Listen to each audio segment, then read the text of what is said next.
So last week, I was the only single female passenger in a bus from Chennai to Trichy.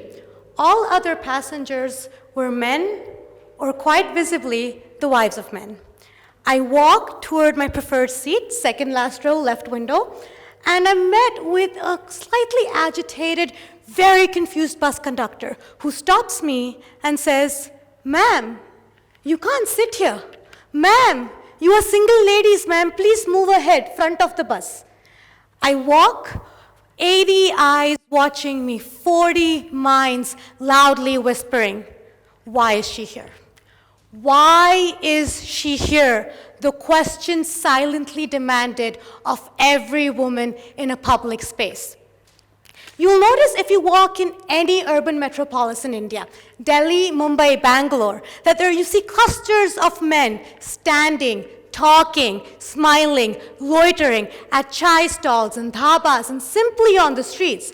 You'll also notice that every single woman her body language is like this. She's close together, she's walking, she's on her phone, she's clearly passing from destination A to destination B.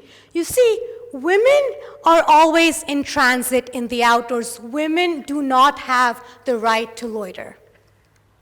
I co-founded an organization that works with gender rights, and we recently collaborated with Teach for India. And as part of our collaboration, we sent their kids questionnaires where they had to tell us what their family did at home. So we asked them what their father did, their mother did, their sister did, their brother did. And all of the kids told us, "My brother goes to college, he comes at home, he goes out and plays. My father goes to work, he comes home, he watches TV, he drinks, he smokes bidi. My mother, she cooks and cleans. My sister, she goes to college, she comes home, she helps my mother." None of the women had a single activity of leisure associated with them. None of the women were simply seen having fun, simply being, simply loitering, simply having the right to leisure. Now, gender roles in public spaces. How do gender roles impact our understanding of public spaces? You see, we think that the outdoors is the domain of men, that men go out, men work, men are the hunters, men are the gatherers, men are the providers of their family. We think that women are restricted to the household. Women are associated with household chores, with cooking and cleaning and taking care of the family. And in doing so, we also distinguish the outdoors and the indoors. We say men have the right to go outside, women should stay at home. Now, you see clearly in these examples, we ran a campaign called Break the Silence, where we asked individuals to submit anonymous stories of what happened in their lives. A 3-year-old niece is saying, "I am a girl. Only boys go to office. Papa is a boy, so he goes to office. Mama is a girl, so she stays at home." A college girl told her friends that she was playing the electric guitar, and her male friend responded, "Leave that to the guys. You have to ultimately sit at home and make chapatis." Now, whether or not this was said in humor or jest is not the point. The point is these stereotypes are very much real. These stereotypes are very, very prevalent. And these are not just mindsets, right? Because mindsets directly translate into systemic implementation. When we design societies, when we build urban infrastructure, we make certain decisions, we make certain choices, and these choices are based on gender assumptions. When we build urban infrastructure, we are keeping in mind that more men spend time outdoors, that women stay at home. Out of more than 10,000 toilet seats provided by the BMC, 63% are reserved for men. Of the 38 toilet seats in Andheri train station in Mumbai, 34 are for men, only 4 toilet seats for women. If you've recently traveled in any of the big airports in Mumbai or Delhi or Bangalore, you will notice that there is 1 female queue for every 4 men queues. That when you're going to the security guard, they normally have 8 male queues and 2 women queues right there in the corner.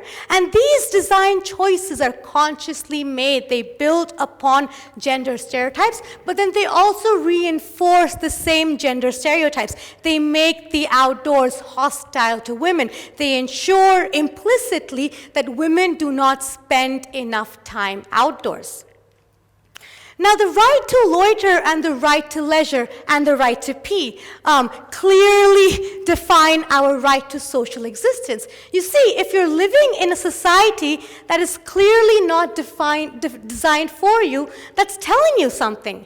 It's telling you that you don't belong. It's telling you that you don't really have the right to exist, that we're not really keeping you in mind. You're just here. Women do not have the right to social existence. Now, obviously, it is logistically impossible to keep a woman indoors all the time, so we negotiate her time outdoors based on certain cultural parameters. We ask her questions of time. What time is it? Company, who is she with? Attire, what is she wearing? Every woman you see outdoors is implicitly and explicitly, through her clothes, through her friends, through the time of day, communicating certain answers. She's answering all of these questions. She's answering, why is she here? And what happens if a woman disobeys any of these questions, right? So another story that we came from a woman who was dressed in kurta and pajamas, and she was out with her husband at 9 p.m. on his bike. A few guys passed vulgar comments, her husband got in a fight, it escalated, and they had to go to the police station. The female police inspector asked her, or told her, look at your clothes. You're not even wearing a Mangalsutra or Sindoor, which in India are clearly cues of marital life, right? What is the fault of the boys? They did that because they thought you were unmarried and roaming at night with a boy. You see, what's happening here is that she hasn't explicitly answered the above three questions. What time is it? Late at night. Who is she with? A boy. What is she wearing? Well, she thought she was wearing kurta and pajamas, which she thought was appropriate, but clearly not. What is also really interesting here is that it is not implicit disobedience, but rather the lack of explicit conformity that is causing the problem. Because the woman has answered all of those questions quite satisfactorily. So what is the problem here? The problem here is that she's not demonstrating her obedience. She's not demonstrating her compliance and acceptance of social norms. She's not living by the standards, the gender boundaries that are set out for her. Now, we talk about rape a lot in this country and sexual violence. It's a huge problem. But rape, a lot of times, is treated as social justice to social sin. What do I mean by this? Do we remember the 2012 Delhi rape case? What happened was there was a girl late at night with a boy in a car. 6 men raped her. Quite brutally, she passed away. The rapists at the end were talking about what happened, and they said their justification for the act was she was out too late, she was out with the boy, she was dressed inappropriately, we were teaching her a lesson. Explicit disobedience to the above three questions, explicit disobedience to cultural parameters, it is our authority to give her appropriate social retribution. It comes to us as men to teach her a lesson, to keep her in place, to punish her for violating set gender, cultural, social boundaries. So now what happens if our existing solutions to a very, very large problem actually strengthen the exact same power structures that are right at the heart of the problem? What happens when our existing solutions follow the rhetoric of obey or be punished? Don't go out too late or you will be raped. You were wearing that, of course you were raped. And these rhetorics sound similar to all of us because we've either said these things or heard them or both. And what happens is we are furthering the exact same power structures that caused the problem in the first place. So if we look at certain existing systemic solutions to the problem, all they do is increase the number of boundaries that can be violated. Let's take CCTV cameras, for example. Increased surveillance is one of the most instantaneous responses every time a large high-profile case breaks out, right? We got CCTV cameras in Cubbon Park in Delhi. They were talking about increasing CCTV cameras in classrooms. Delhi recently in the newspapers said that they were going to have drones with cameras covering every square foot of Delhi to notice all the women. Now, we haven't really heard of rape cases going down, but what we have heard with the increment of CCTV cameras is cases of moral policing going up. We've all seen stories in newspapers of girls and boys being escorted to police stations where police officers tell the girl, why were you out? Why were you with him? Why were you out late at night? We heard that story of a couple being taken to the police station for taking a selfie together. We heard that story of a group of individuals, I think 3 boys and 2 girls, getting taken to the police station simply because they were 3 boys and 2 girls hanging out at a public place.